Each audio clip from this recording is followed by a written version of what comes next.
जी, तो जैसे आप लोग डिस्कशन कर रहे थे ग्रुप में, उसको लेकर बहुत सारे वो मतलब आप लोग सब स्पेक्युलेट कर रहे थे कि ऐसा हो सकता है या नहीं। तो this is a very good beginning. Starting में ये अच्छा तरीका है कि हम सोच रहे हैं कि ऐसा हो सकता है, ऐसा हो नहीं। But I will give you one line of thought जिसको लेकर अगर आप प्रिडिक्शन फॉलो करेंगे ना, तो आपको प्रिडिक्शन करने में कभी भी दिक्कत नहीं आएगी। तो जिस चार्ट पर आप ही बात कर रहे थे उसी चार्ट को मैं लेकर और एक उसमें से सिर्फ एक प्लैनेट को लेकर दिखा रही हूँ कि उसको प्रिडिक्शंस में कैसे यूज करती हूँ। तो जो चार्ट दिया गया था उसी को लेते हैं। एरीज लगना का चार्ट था, if I am not wrong. इसमें ज्यादा प्लैनेट्स नहीं ला रही, I am just giving you one line कि जिससे आप प्रिडिक्शन की लाइन को समझ ले। तो यहाँ पे मरकरी 5th हाउस में था। अब मरकरी यहाँ पे 3rd लॉर्ड और 6th लॉर्ड है, राइट। अभी हम सिर्फ 3rd हाउस को पकड़ के चल रहे हैं कि 3rd लॉर्ड 5th हाउस में आया है, यानी 3rd Lord into 5th house. देखिए, सबसे पहले तो याद रखिए कि 3rd हाउस जो है वो बहुत सारी चीजें दिखाता है। 3rd हाउस फॉर एग्जाम्पल आपके एफर्ट्स दिखाता है। अब जब 3rd लॉर्ड 5th हाउस में आया है, 3rd Lord mercury into 5th house, यानी इस इंसान के सारे एफर्ट्स 5th हाउस के मैटर्स में, उसमें एट्रीब्यूट्स में लगे रहेंगे। And because it is expecting 11th house also, तो 11th हाउस के मैटर्स को लेकर भी उसमें इंटरेस्ट होगा। एंड ऑल्सो जो भी वो 5th से जो भी अपने एफर्ट्स जिस डायरेक्शन में डाल रहा है 5th हाउस के मैटर्स में, उसको लेकर उसको लाभ चाहिए, क्योंकि 11वां घर लाभ का है। It is house of gains. So let's say these are the people, ये वो लोग हैं जिनका इंटरेस्ट होता है किसी न किसी क्रिएटिविटी स्किल में। ये वो लोग होते हैं जो किसी न किसी तरीके का इंटरेस्ट रखते हैं क्रिएटिविटी में। अब ये क्रिएटिविटी किसी भी तरीके की हो सकती है, या तो ये आर्ट सिनेमा को लेकर हो सकती है, ये लिटरेरी वर्क कुछ लिखने को लेकर हो सकती है, कोई म्यूजिक, कोई स्पोर्ट्स वगैरह को लेकर हो सकती है, क्योंकि 5th हाउस क्रिएटिविटी का है और जो नेटिव है उसका पूरा जो फोकस है वो एफर्ट्स सारे क्रिएटिविटी में जा रहे हैं। तो क्रिएटिविटी का कनेक्शन ज़रूर आएगा।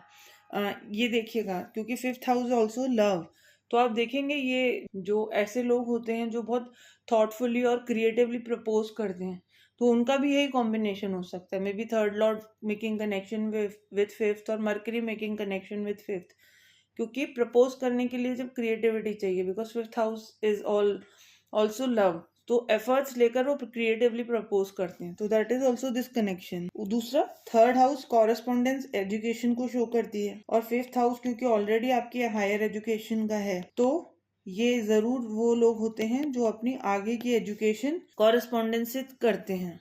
एंड आपने देखे हैं ऐसे बहुत सारे लोग होते हैं जो जॉब में होके कंटिन्यूसली एग्जाम्स देते रहते हैं। तो ये ही वो कॉम्बिनेशन है, सिर्फ मरकरी नहीं, 3rd लॉर्ड अगर 5th से 9th से कनेक्शन बना रहा है, तो ये लोग जो हैं कंटिन्यूसली एक जॉब में रहकर और ग्रो करते रहते हैं, एग्जाम्स देते रहते हैं, कॉरेस्पॉन्डेंस एजुकेशन, कोई कुछ ना कुछ स्किल्स इम्प्रोवाइज करते रहते हैं।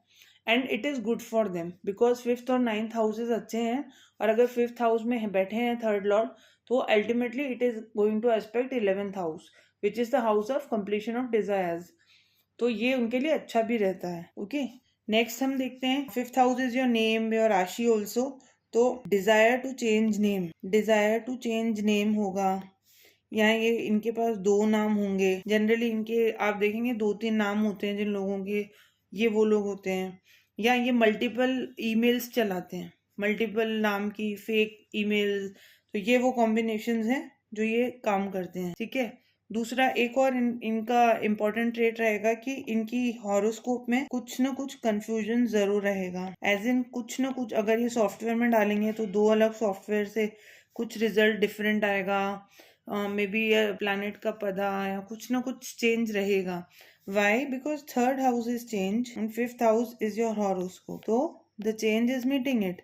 सो ये चेंज देगा इस तरीके से। इसके बाद अब और भी बहुत सारी चीजें अपन कंटिन्यू करते रह सकते हैं। 5th house because is plan of action, तो इनकी प्लानिंग हमेशा चेंज होती रहती है।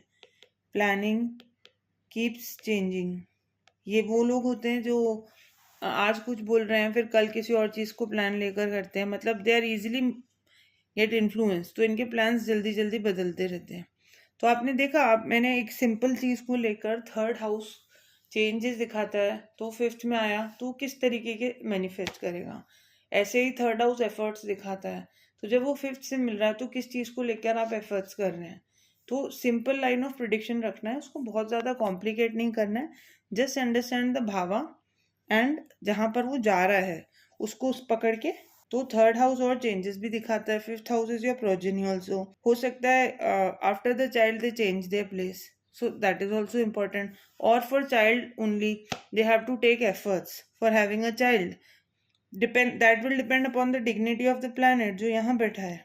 ओके, प्लैनेट की डिग्निटी, उस पर कोई मैलिफिक एस्पेक्ट वगैरह आ रहा है या नहीं।